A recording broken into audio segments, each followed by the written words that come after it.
You're listening to Breaking the Silence, a podcast by Reach 10, where we're creating a culture of courage, compassion, and connection to overcome the shame, silence, and fear that often surrounds topics such as sexuality and pornography. We're your hosts, Crishelle Simons and Creed Orm.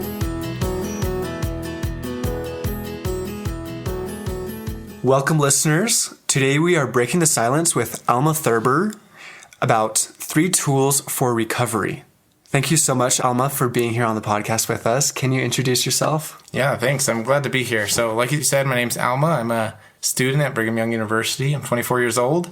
I'm a new dad. I have a 6-month-old at home, and so that's really exciting. And I am recovering from compulsive pornography use, and I'm here to share my story a little bit and share some tools that have really helped me in my recovery. Awesome. Thank you so much for sharing your insights. We're really excited to talk about these topics today. So tell us what those 3 things you want to talk about are, those 3 tools. Yeah, so the first one would be having a growth mindset or just a healthy mindset while going through recovery. The second would be setting good boundaries for myself. And then the third is about building a support network that can assist me best in my recovery. So. I really love all 3 of these topics. So okay. I know we could spend a whole episode on every single one of these topics, but I hope that you, like as we listen and learn from you, that you just highlight why these 3 have been so impactful for you. Awesome. So starting with the growth mindset, what does that mean for someone like you? So I guess the way I would phrase it is being willing to commit to consistent growth over time and not be expecting results like overnight. So I guess, for example, several months ago, I made a commitment to myself that I was going to continue working my recovery and doing what I needed to do despite what my sobriety date was. And that's helped me a lot because there's a roller coaster of a journey for all of us as we go through our own recovery with relapses and just good and bad days. And it's really easy to become discouraged. But as I've had that commitment to continue working my recovery all the time, it's helped me keep going. And I've seen a lot more success overall as I've been able to stay positive and commit to the long-term goal of just like healthy living. So you said about a year ago, you made that goal? Yeah. So is that when you finally started to understand what a growth mindset is? Did you was it hard for you to get to that place of having the growth mindset? Yeah, I think so. I think, like I said it before, it's discouraging, especially like after a relapse or things like that. It's easy to want to give up or feel like everything I've done in the past was for naught. Mm-hmm. But just committing to continuing to build myself regardless of what my sobriety date was has helped me keep going and realize that everything is working. It maybe just not on as fast as I want it, but it is. There are positive changes in my life. So I really love that. What do you feel like has been the biggest shift for you as you switched to this growth mindset? Yeah. So recently I learned about something called a binary mindset, which would be kind of the opposite of this. But a binary mindset is simply feeling like you're either doing really, really well or you're doing awful. And so black and white thinking is another way to look at that. Exactly. Yeah. So for example, after a relapse, I might commit to myself, okay, I'm never going to relapse again. I'm never going to have a bad day ever. I'm just going to be perfect. And so day 1 comes along, I don't relapse. I'm like, yeah, I'm doing so good. Day 2, I'm doing awesome. And then eventually down the road, it might not be sustainable and I'll relapse and then I'll feel like, wow, I'm doing absolutely terribly. So I would say with the binary mindset, it often makes you feel like you're doing better than you are just on day 1 and 2. And it's easy to get lazy feeling like, wow, I'm cured now because I haven't relapsed since I made that commitment. With a growth mindset, you are looking at the big picture of things, and small setbacks or even good days aren't going to skew your overall progress, and you're willing to commit to just taking things one day at a time and not be discouraged if there's bumps in the road. I love that. So let's talk about boundaries. What have you learned about boundaries? Yeah, so I guess to start off, I wanted to say with boundaries, the purpose of boundaries for me, at least, is to avoid triggering situations. And so what that means is, I guess, in my personal experience, for example, being on social media for long periods of time is triggering for me. It puts my brain in kind of a numb state as I just keep scrolling and scrolling through Facebook or some other platform. And that's kind of the perfect storm for me and my addiction. So I can set a boundary in place. I'm not going to be on social media in these situations or until I've read my scriptures during the day or things like that to help avoid those situations where my past experience tells me I could be in trouble, if that makes sense. So boundaries are there and are perfectly tailored or ideally tailored to the specific person, knowing what your vulnerabilities are to help avoid pitfalls that you know have happened in the past. Totally. I love that example of like a specific boundary or like, this is what needs to happen in order for me to be safe in this situation. I think that boundaries are so valuable because that's what it's really about, is helping us to be safe and to create safety in our lives. Can you tell us about maybe a boundary that's a little bit more vague or one that you've like had to kind of play around with and understand a little bit? Yeah.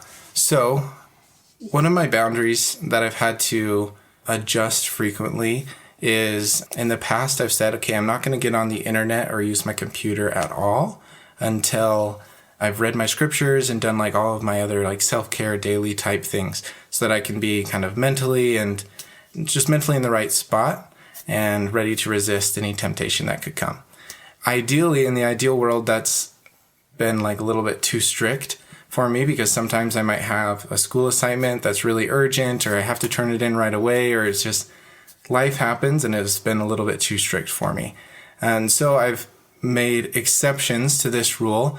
Like, for example, saying if I reached out to this person, let them know like, okay, I haven't read my scriptures yet, but I just I have to check this assignment for school really quick. And then I'll text you when I'm off and I'll go back to do that. So I've created exceptions for myself that allow me to actually live and make it doable while keeping myself safe, if that makes sense. Yeah, totally does. How have you come to know what kind of boundaries you need to set for yourself or modify? Has that just been something you've been able to come up with on your own? Did you have to have other people to create those boundaries? That's a really good question. A lot of it has been just getting to know myself.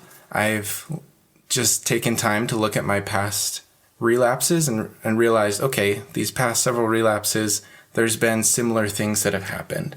So I've looked at those vulnerabilities or the things that led up to those relapses and realized, oh, wow, that situation's hard for me and it's hard for me to resist. If I put a boundary there, I can avoid that triggering situation and hopefully be a lot more successful. And so it is a little bit of like trial and error, and I've been able to modify more and more. And like we mentioned earlier, I've realized sometimes that this boundary is too strict. Like I can't live and be functioning like I need to be. So I've had to make exceptions and things like that. And so it's definitely a growing and changing thing as I've continued to modify my boundaries as needed. But most of it's just been learning about myself through positive and negative experiences and making changes accordingly.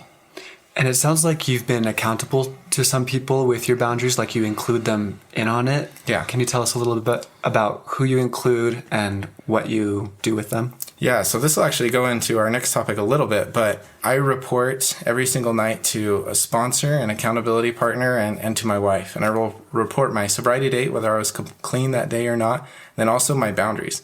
And if I kept all my boundaries, if not, why not? And then, yeah, so I'll just let them know how I'm doing. And that accountability is essential because it's really easy to say, oh, I still had a good day because I didn't relapse. But if I'm not being careful and keeping my boundaries, then there's still a lot of improvement there that needs to be recognized. And so reporting that every single day has helped me stay on top of these things, which keep me safer from my addiction, if that makes sense. So in those moments when you do mess up, when you don't follow your boundaries and you view pornography and you have to report that to your accountability partner and your wife, how do you bounce back from that? Remembering the growth mindset. It's never easy to bounce back. And every time is a little bit different. But remembering that commitment that I made to myself, I know this, for example, like I know I feel terrible right now. I feel a lot of guilt. I'm trying to overcome these feelings of shame and regret. But I have promised that I'm going to keep working my recovery and tomorrow's a new day. And I'm not going to give up. And just reminding myself of that helps me get through those hard times. But also the fact that I do have people who I report to, like my wife and sponsor, accountability partner and stuff like that, those people are automatically there, built in, to kind of help me bounce back as well and to remind me of that commitment. Like right now it sucks, and it's likely that I'll start feeling like I want to give up, or it's not worth it anymore. But I promised myself I wouldn't, and those people are there to help me keep that commitment and to remind me that it does get a lot better. I think for me, it's really easy to feel like worthless, or that my goal is for naught. Like recently I found out some like really sad news that I didn't get my dream job, like that I wanted so bad. And like my first reaction was like, well, there's no hope for me. There's no other job out there that I want as bad as I wanted this job. And there's no way that I can keep going forward. Yeah. And like that hopeless feeling like really took over. And I was like, no, that's not right. There's hope. So how do you come back to that hope? Remembering the good, even on the worst day. There are decisions that I can find that I made that were good. There was resistance there, at least to a point where I didn't want to give in, or there's always good. And I can look for that good and realize the progress that I've made. And the other thing, I guess, going off of that is looking back and seeing the overall progress. Like it might stink to say you're on day 0 or day 1 or wherever you're at in your recovery, but recognizing and looking back and saying, there is progress, even if it's not in the sobriety date, but just progress in your honesty or the way you're able to move forward in your life. It makes a big difference. So Totally. I keep seeing this like graph in my mind of like a graph that's moving up, but if you zoom in, it's got like downward things and then like an upward. Yeah. And so I think sometimes we get so close to our life and we like look at this moment and it's like, this is the only moment. And whether that's up or down, that's how it feels. Right. But if we take a step back and we see the whole thing, it helps just that perspective. The perspective is totally different. And so that's what I just kept seeing in my mind as you were explaining that. And I really like that. That's a good visual. Yeah, gradually moving upward. And even if, sometimes we do tank downward too, that's a reality also. But remembering our worth as human beings, as children of God, that can take us far. And you were mentioning, this is the third tool that we really wanted to hit on, was the support network. So your support network of people help remind you of these correct principles, right? Help you get back into a good mindset again. Totally. Yeah. I think the support network, recovery in general for me is just consisted of adding more and more people to the support network. At first, I guess when I was a teenager, it was just like my mom and my bishop.